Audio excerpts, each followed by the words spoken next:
Miles Archer was the brilliant surgeon everyone trusted, calm, polished, and always in control. Lena Moore was the rising artist who brought color into his cold, perfect world. But when Lena vanished without a trace, and her paintings began whispering secrets no one was meant to hear, it became clear someone wasn't telling the truth. And behind Miles' carefully constructed life, something terrifying was hiding. Dr. Miles Archer had the kind of life most people envied. He was the youngest head surgeon at St. Catherine's Hospital, admired by colleagues and loved by his patients. He wore confidence like a second skin, every movement precise, every smile perfectly timed, the kind of man who seemed to have stepped out of a magazine, not just for his looks, but for the aura of control he radiated. He lived in a sleek, modern home on the outskirts of Chicago, tucked away in a quiet cul-de-sac, where no one asked too many questions. To the outside world, he was the embodiment of success. And beside him, always smiling, always supportive, was Lena Moore. Lena was the kind of woman who made people stop and look, not because she demanded attention, but because there was something undeniably captivating about her. A talented painter with a growing following, Lena had an eye for beauty and a heart that always seemed 2 steps ahead of her art. Her world was colorful, emotional, and unpredictable, everything Miles's wasn't. They met at a hospital charity gala, where Lena was showcasing a piece she'd donated for auction. Miles bought it, not because he liked it, but because he liked her. And just like that, they became inseparable. Their relationship moved fast. Within 6 months, Lena had moved into Miles's home. Her vibrant art supplies spilled into his clean, minimalist kitchen. Her music drifted through rooms that had once echoed with silence. Friends commented on how happy she seemed, how lucky she was to find someone stable and accomplished. But the people who knew Lena best, especially her best friend Jamie, noticed subtle changes. Lena laughed a little less. She canceled weekend painting retreats she used to love. And then there were the moments she'd fall quiet, eyes flicking to her phone as though waiting for a message she didn't want to read. Jamie had a bad feeling. She couldn't explain it exactly, only that Lena's texts had started sounding different, shorter, nervous. She brushed it off at first. Relationships take adjustment, she told herself. Maybe Lena was just overwhelmed by living with someone like Miles. Still, something felt off. What no one knew was that Lena had started keeping secrets. Small ones at first, like hiding a spare phone charger in her studio, or keeping her journal locked in a drawer. Then came bigger things, a hidden USB, a private email account, sketches she didn't show anyone. Her art shifted too, brighter colors dulled, playful subjects turned somber. In one piece, a female figure sat on a chair, looking out a window with wide, hollow eyes. Lena didn't explain it to anyone, not even Jamie, and Jamie, though unsettled, didn't press. Miles noticed the change too, but he said nothing, at least, not in public. He remained the perfect boyfriend, always present at art events, always supportive when Lena unveiled a new collection. He bought her expensive brushes, made her tea when she stayed up late working, but underneath it all was a quiet control. He monitored what time she came home, who she spoke to, how often she left the house, and Lena, once so independent, began to shrink without anyone fully realizing it. It wasn't a scream or a fight that marked the beginning of the end, it was something quiet. One morning Jamie texted Lena 3 times and got no reply. That wasn't like her. When she called, the phone rang and rang before going to voicemail. Still, it wasn't quite enough to panic over. Not yet. She told herself maybe Lena was just painting, or maybe she'd left her phone on silent. But that night when the sun dipped low and the stars came out and there was still no word, Jamie felt it, that sharp, heavy weight in her chest. Something was wrong. She just didn't know yet how wrong it truly was. The morning Lena Moore was reported missing began like any other. Gray skies blanketed Chicago, and a slow drizzle traced lines down window panes across the city. Jamie Wells had woken up early, scrolling through her phone as she always did, expecting a good morning message from Lena like she had received every day for the past 2 years, but there was nothing. No texts, no Instagram stories, no late-night painting updates, which Lena often sent when she couldn't sleep. It wasn't like her. Jamie sent a quick message. "Hey, all good?" Then another, then she called. Straight to voicemail. Still, Jamie didn't panic at first. She told herself Lena was probably working on something new, maybe even taking a break from her phone. Artists did that sometimes, but the unease gnawed at her, especially when she noticed that Lena hadn't responded to a gallery's group email either. By noon, concern had bloomed into fear. She drove straight to Lena's studio, hoping to catch her there, but the doors were locked. Everything inside looked untouched through the windows. It was as though the space had been frozen in time. Her brushes still sat in a jar near the easel. A cup of tea sat cold and half full beside a notepad. Jamie knocked, called Lena's name, even waited in her car for over an hour. But no one ever came. The pit in her stomach deepened. Finally she made the call. The police took the report politely, but without urgency. Adults disappear all the time. Maybe she'd just gone off the grid for a bit. Maybe she needed space. But Jamie refused to accept that. She knew Lena. She was careful, consistent, and above all, deeply connected to her routine. She wouldn't disappear, not without telling someone. When the officers followed up that evening, they visited the home Lena shared with Miles. He answered the door in his usual crisp white dress shirt, sleeves rolled up casually, as though he'd been preparing dinner. His expression was calm, maybe even too calm. He told them Lena had gone away to a wellness retreat, someplace upstate with no cell service. She needed time to relax, to unplug. He said they'd talked about it for weeks. She left 2 days ago, and she'd promised to check in once she got back. He even showed them a note she'd left behind, written in looping cursive on thick stationery. "I need a break to breathe and clear my head. Don't worry, I'll be okay, Lena." It sounded simple enough, but the more Jamie looked at the note later, the less it felt right. The handwriting was Lena's sort of, but too smooth, too practiced. The wording wasn't like her at all.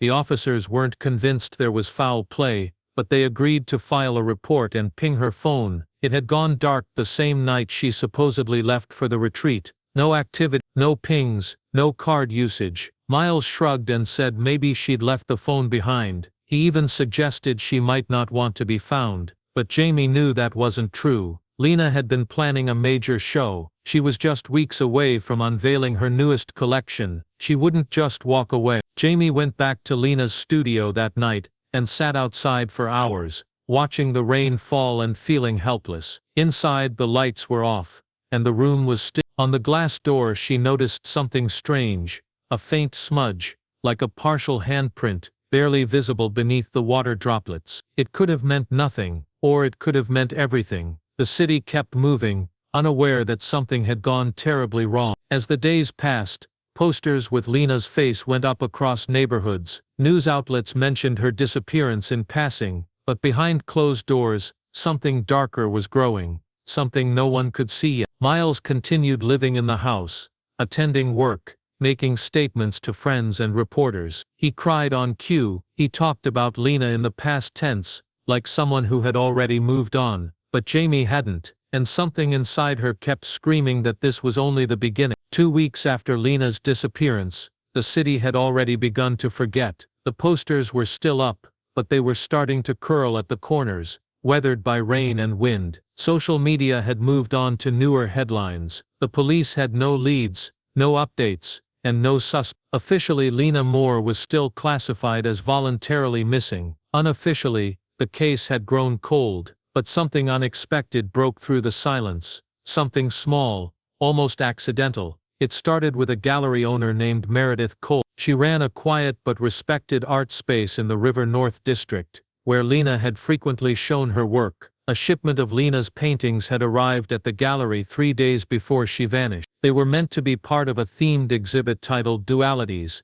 works exploring contrast and hidden meaning. Meredith had just begun unpacking the pieces when she noticed something odd. One of the canvases felt different, heavy. The frame had a strange, faint smell she couldn't place, metallic and sour. She thought maybe the paint had gone bad or reacted strangely to humidity, but when she turned the piece toward the light, she saw something she hadn't noticed before. Just beneath the thick strokes of dark blue paint, there was a reddish tinge, faint but unmistakable. It wasn't part of the composition. It looked like a smear, like something wiped away or hurriedly covered. Curiosity led her to call a friend who worked in art restoration. Together they gently examined the edge of the canvas with a magnifier. Beneath the paint was a layer of something crusted and dry. It didn't look like oil paint. The restorer suggested it could be biological material. Meredith's stomach turned as she asked the question out loud. Could it be blood? She took the painting to the police the next morning. At first they were dismissive, but after a technician ran a quick chemical test on the surface, they confirmed it. The smudges beneath the paint tested positive for human blood. The canvas was immediately sent to a forensic lab for a deeper analysis. Days later results came back. The blood type was AB negative, rare, and matching Lena's medical records. Detective Clara Wynn, who had been quietly reviewing the case on her own time, was alerted. Though officially retired from fieldwork, Clara had a reputation for solving difficult layered cases. Something about Lena's story had gotten under her skin from the beginning. When she read the forensics report, she knew this wasn't just a missing person, it was a buried crime, carefully staged and almost completely invisible. She dug back into Miles Archer's background. On paper he was spotless, impressive credentials, clean financials and glowing hospital review. But Clara knew how easy it was for smart people to hide in plain sight. She found something that had been overlooked. A woman named Caroline Flint, Miles's former fiancée. She had died in a supposed hiking accident 8 years earlier, head trauma from a fall, according to police records. Clara noticed that the case was closed within a week. Then she found another name, Isabel Dre, a woman who had briefly dated Miles during his residency. No death certificate this time, just a note in her family's file: moved abroad, lost contact. Clara began to wonder if Lena had unknowingly stepped into the same pattern. She revisited the photos of Lena's last collection. The colors had shifted drastically from her earlier work. Where once there were bright reds and oranges, her final pieces leaned toward murky blacks and deep shadow. The figures were distorted, trapped, eyes hidden or hollow. One painting in particular stood out, a woman seated at a dinner table, with a man's shadow towering behind her. No faces, no comfort. Clara studied the blood-stained painting again. Lena hadn't just left evidence. She'd hidden a message in her art. It wasn't a cry for help, it was a quiet warning, a record sealed in brushstrokes and pigments. A story only someone patient enough to look closely would ever understand. Something terrible had happened, and now finally someone was beginning to see it. Detective Clara Wynn was not easily rattled, but the discovery of blood hidden beneath Lena Moore's painting had shifted the entire tone of the investigation. This wasn't just a disappearance anymore, it was beginning to feel like a carefully orchestrated cover-up. And as Clara followed the trail of inconsistencies and secrets, one destination stood out above all: the house Lena shared with Dr. Miles Archer. It was a cold gray morning when Clara arrived at the property, accompanied by a small forensic team and a newly signed search warrant. Miles had returned to work at St. Catherine's Hospital the previous week, claiming he needed the distraction. He wasn't home when the team entered the house. Everything inside was unnervingly pristine, no dishes in the sink, no dust on the surfaces, not even a misplaced cushion on the couch. It was the kind of order that didn't feel lived in. Clara had seen it before in homes that were being cleaned not just for comfort, but to hide something. As they moved through the rooms, it was clear that Lena's presence had been almost entirely erased. Her paintings were gone from the wall. Her art supplies were nowhere to be seen. Only a small smudge of paint on the corner of a bookshelf hinted that she had ever lived there at all. Clara noted every detail as she moved toward the back of the house, where she spotted a door she hadn't seen in the floor plan. It was narrow and slightly recessed into the wall, easy to overlook. When she tried the handle, it didn't budge. Locked. The warrant allowed for forced entry, and within minutes the door was open. The basement was dark, colder than the rest of the house. The stairs creaked beneath their feet as they descended. At first glance, it looked like a simple storage space, boxes neatly labeled, a spare couch, an old treadmill, but Clara noticed something strange near the far wall. The floor tiles looked newer in one patch, cleaner and slightly red. She knelt down and ran her fingers along the edge. There was a barely visible seam. The team carefully removed the tiles, revealing what looked like a hidden compartment. Inside was a tarp, tightly folded and stained in several places. They unfolded it slowly. The inside was mottled with reddish-brown blotches, old blood, soaked deep into the fabric. Several long blonde hairs were tangled along one edge. It was enough to send the entire find straight to the lab. The results came back the next day.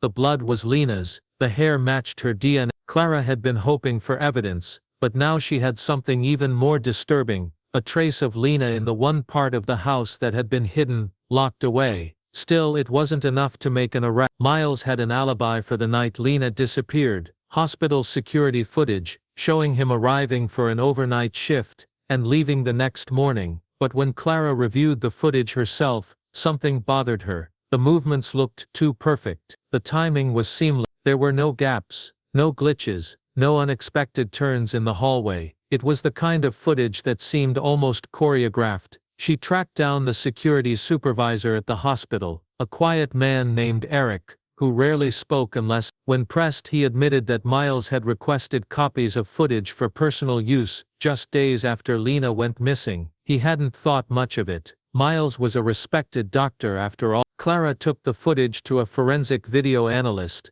who quickly confirmed what she suspected. The timestamps had been tampered with, subtle frame shifts, a few loops, carefully edited to show Miles at work when he may not have been there at all. The polished image of Dr. Archer was starting to crack. Behind the perfect smile, behind the smooth explanations, was something far more calculated, something chilling. Clara stared at the still frame of Miles walking calmly down the hospital hallway. There was no fear, no tension, just confidence, like a man who believed he'd done everything right, like a man who thought he'd gotten away with it. The edited hospital footage had been the first real break, proof that Miles Archer was not where he claimed to be the night Lena disappeared. But Detective Clara Wynn knew that evidence alone wasn't enough. She needed context. She needed motive. She needed someone to unravel the carefully controlled version of events that Miles had so confidently handed to the world, and that someone, she suspected, was Jamie.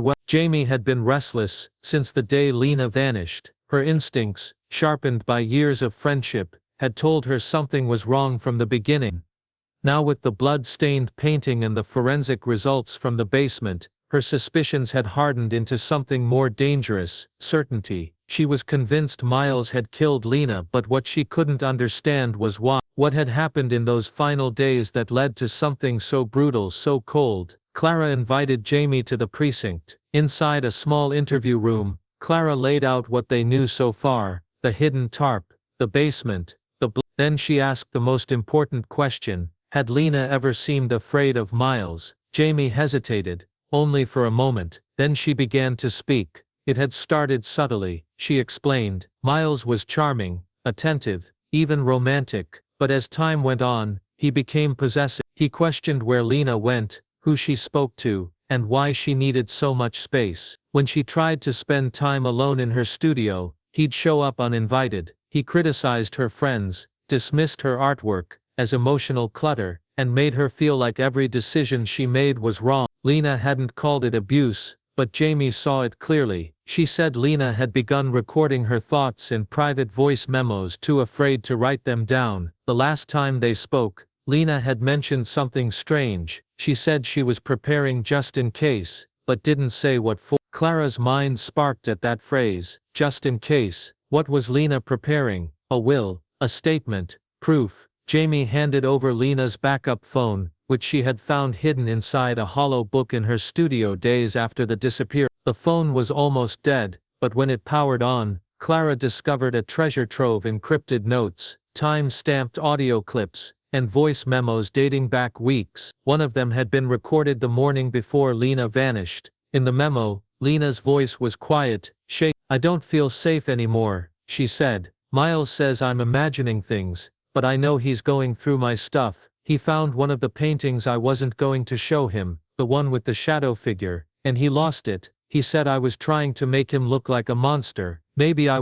I needed to. I've started leaving clues in the paintings, not obvious ones, just enough, in case someone ever has to look back and ask what really happened." Clara sat back in her chair, stunned by the calm in Lena's voice. There was no hysteria, no panic, just quiet fear and intention. Lena had known something was coming, and she had prepared for it in the only way she could, through her art. Clara returned to the studio the next day. This time, she brought a forensic imaging team. Using infrared and ultraviolet scans, they examined each of Lena's unfinished pieces. Hidden under layers of paint were eerie coded images: a hand reaching through darkness, a woman behind bars, a clock with its hands stopped at 11:17, the exact time Lena's phone went dark on the night she vanished. Each piece told a story that Lena couldn't say out loud. Each one was a step closer to the truth. Miles had created a world so meticulously controlled, so flawlessly maintained, that he had believed no one would ever break through it, but he hadn't counted on Lena fighting back in silence, and he hadn't counted on Jamie, relentless, loyal, and now armed with the proof they needed. Clara had the motive, she had the altered footage, she had the blood, and now she had Lena's own voice echoing from beyond her disappearance, cutting through the lies with chilling clarity. The noose was tightening. Miles Archer just didn't know it yet. It was a quiet afternoon when the phone rang at the precinct. The voice on the other end belonged to a man named Richard Holloway, a retired fisherman who lived near a secluded stretch of Lake Vale, about an hour outside Chicago. He explained, with a hint of discomfort in his tone, that he'd come across something unusual while cleaning debris from the shore behind his property. Something he didn't know how to explain: a large suitcase, half buried in the muddy reeds, heavy and waterlogged. It had been lodged under a fallen tree limb, hidden from view unless the tide pulled just right. Clara Wynn was already in her car before the call ended. The lake was remote, surrounded by thick woods and rarely visited outside of summer. As Clara stepped out of her car and onto the damp earth, she immediately sensed the weight of what they were about to uncover. The fisherman led her and a forensic team down a narrow path to the water's edge, where the suitcase still sat, exactly where he had found it. It was black, battered, and wrapped in layers of plastic secured by electrical tape. A chain had been looped through the handle, connected to a piece of rusted scrap metal. An attempt to weigh it down. Clearly someone had wanted it to stay hidden forever. The team carefully opened the suitcase under Clara's supervision. The first thing they found was clothing: women's sweaters, leggings, and a distinctive paint-splattered apron. Beneath that were bundles of torn paper, their edges soggy and faded. They were sketches, most too damaged to identify, but one still bore a visible signature in Lena's unmistakable handwriting. At the bottom of the suitcase was a vacuum-sealed plastic bag, inside of which were bones, small, delicate, unmistakably human. One glance from the forensic pathologist confirmed it. They had found human remains. The bag was transported immediately to the state medical examiner's office. Dental records came back 2 days later. The remains were Lena Moore's. The news spread quickly. For the first time since Lena vanished, there was no doubt, no room left for theories, for speculation, for hope. The missing artist was gone, murdered, and her body dumped in a lake as though it were trash. But what struck Clara the most was the level of plan. The suitcase wasn't thrown from a bridge or left somewhere obvious. It had been dragged through thick woods, weighted with precision, and hidden near a private dock.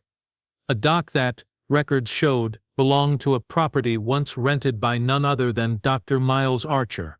Clara pulled the file again. 4 months before Lena's disappearance, Miles had quietly leased a small lakefront cabin under a limited liability company, a fact that had gone unnoticed in the early stages of the investigation. The property was only 200 yards from where the suitcase had been found. When confronted with this detail, Miles said it was for weekend retreats, to escape the stress of his surgical practice. Yet there were no records of anyone else ever staying there. No photos, no phone pings, no credit card activity tied to the location. When Clara revisited the cabin with a warrant, what she found confirmed everything. Inside the shed near the dock were remnants of industrial-strength cleaning supplies, a damaged pair of rubber gloves, and tiny splashes of red staining the wooden floorboard. DNA testing later matched those stains to Lena. It was the final crack in Miles's carefully constructed facade. He was arrested at the hospital 2 days later, mid-shift, still wearing his white coat and surgical mask. He didn't resist. He simply nodded once, as though he had always known this moment would come. To the public, it was shocking. The media swarmed, Headlines called it a betrayal of trust, a tragedy hidden behind charm and intellect. But to Clara, to Jamie, and to anyone who had truly looked at the evidence, it was inevitable. Miles had buried the body, erased the presence, and manipulated the timeline. But he hadn't accounted for nature, for a drifting tide, for a suitcase resurfacing like a memory that refuses to be forgotten. And now the lake had given Lena back. The case against Dr. Miles Archer had shifted from suspicion to certainty. Lena Moore's remains had been found. The blood in his basement matched hers. The altered hospital footage had exposed his deception. But even with all that, something still felt incomplete. Detective Clara Wynn couldn't shake the feeling that there was one last piece of the puzzle missing. A final thread that would tie the entire story together. A moment that revealed not just what happened, but why. That final thread came in the form of Lena's voice. Jamie had kept the second phone safe, its battery long dead, stored away in a box of Lena's sketchbooks and keepsakes. With everything else going on, the discovery at the lake, the forensic tests, the media frenzy, it had almost been forgotten. But when Clara charged the device and went back through Lena's voice memos, one file stood out. It was titled Sunday Morning, recorded just a day before Lena went missing.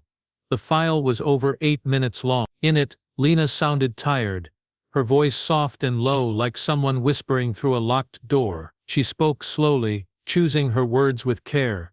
"He's been getting worse," she said. "At first it was little things. Questions about where I was, who I was with. But lately, it's like he's two different people." At the gallery opening, he smiled and told everyone how proud he was. "That night he told me my work was making him look weak. He said I was turning people against him. I didn't even respond. What would I say? That he's seeing things that aren't there." Then there was a pause, a long breath. "I think he's capable of hurting me, and I think he knows I know." Clara listened to the recording 3 times, each playback revealing new layers of dread. There was no screaming, no direct accusation, but that was what made it so chilling. Lena hadn't been panicked. She had been resigned. She had seen the danger approaching and had taken steps to protect the truth in the only way she could. "I've started hiding things," Lena continued. "Not just the voice memo. I've layered some of my paintings with details, messages I know he'll overlook because he doesn't understand my work. He thinks it's all just color and emotion, but I'm making them say something. If anyone's listening later, you'll see." Clara immediately contacted the forensic imaging team again. With Lena's words fresh in mind, they re-examined a series of works recovered from her studio and storage locker. Using multispectral scanners, they began to notice things no one had caught before: hidden brushstrokes under top layers of paint, faint numbers etched into the corners of canvases, patterns that didn't match Lena's usual technique. One painting stood out. At first glance, it was simple, a silhouette of a house beneath a starless night sky. But beneath the surface was an X-ray image of a woman slumped over in a chair, her head tilted at an unnatural angle. Behind her stood a tall, faceless figure in white. On the bottom edge, nearly invisible without infrared scanning, were the words, "He said no one would believe me." Clara felt her blood run cold. Lena hadn't just hinted at what was happening. She had documented it, quietly, artistically, desperately. The evidence from the paintings was entered into the case file, but it was the voice memo, Lena's final testament, that sealed the emotional truth. It didn't just confirm the abuse, the fear, the danger. It revealed Lena's courage, her awareness, her tragic clarity. Even knowing what might come, she hadn't run. She hadn't gone public. She had done what artists do. She used her medium to speak when her voice was at risk of being silenced. Miles had underestimated that. He had believed her silence was submission. He had assumed her art was just paint and canvas. But Lena had weaponized every brushstroke, every line, every shadow, leaving behind a map to her own truth. And now her voice was louder than ever. The courtroom was packed on the first day of Dr. Miles Archer's trial. Rows of journalists filled the gallery, notebooks and cameras ready. The public was hungry for a story, a respected surgeon, a beautiful artist, a love turned fatal. But beneath the spectacle, a darker, quieter truth waited to be exposed. This wasn't just a tragic romance gone wrong. It was a story of obsession, control, and the terrifying calm of a man who believed he would never be caught. Miles sat at the defense table in a navy suit, clean-shaven and composed. He didn't look like a murderer, he looked like a man attending a conference, eyes forward, hands folded neatly. He refused to testify, but his lawyers maintained his innocence throughout. They argued that the evidence was circumstantial, that Lena had been emotionally unstable, that there was no direct witness to a crime. They tried to frame the blood in the basement as a mix-up, the suitcase as planted evidence, the voice memos as nothing more than paranoia. But Detective Clara Wynn had built a case that didn't depend on one big moment. It was slow, steady, and devastating. Piece by piece, she brought forward everything: the tampered hospital footage, the blood-soaked tarp hidden beneath new floor tiles, the DNA-stained gloves from the lake cabin, and the final blow, the audio recording Lena made just before she vanished. The jury listened in silence to Lena's trembling voice as it echoed through the courtroom. "I think he's capable of hurting me, and I think he knows I know." There was a shift in the air after, a quiet realization that this wasn't just about evidence, it was about a woman who tried to protect herself the only way she could, and a man who had calmly erased her from his life like she was a problem to be solved. Then came the painting. Expert witnesses testified about the coded messages Lena had embedded in her artwork. Images of captivity, violence and fear hidden beneath seemingly ordinary scenes. Multispectral scans revealed the silent screams layered under paint, messages too subtle for anyone to notice until it was too late. It was like discovering a diary written in invisible ink. The courtroom gasped when one expert showed an image of Lena's final canvas, revealing the faint outline of a woman surrounded by thick, dark brushstrokes, trapped, faceless, vanishing. Jamie Wells sat in the front row every day of the trial. She never looked away, even when the defense tried to question Lena's state of mind. She held her ground in testimony, her voice steady as she described the warning signs, the shift in Lena's tone, the sudden isolation, the quiet fear that clung to every phone call in the weeks before she disappeared. It took the jury just 3 hours to deliver the verdict. Guilt, first-degree murder. Miles didn't flinch. He stood calmly as the sentence was read: life in prison without the possibility of parole. No reaction, no apology, just silence, as if this had all been inevitable. And maybe, from the moment he tried to erase Lena, he had already sealed his fate. But the story didn't end there. 3 months after the verdict, a woman came forward. She had seen the trial on the news and recognized Miles, only she had known him by another name, Michael Graham. They had dated briefly, years ago, until he vanished after a violent argument. She had never reported him, thinking she was overreacting. Now she wasn't so sure. Clara reopened the case immediately, tracing back other quiet exits and silent goodbyes from Miles's path. He had left a trail, but it had taken Lena's death for anyone to see it clearly.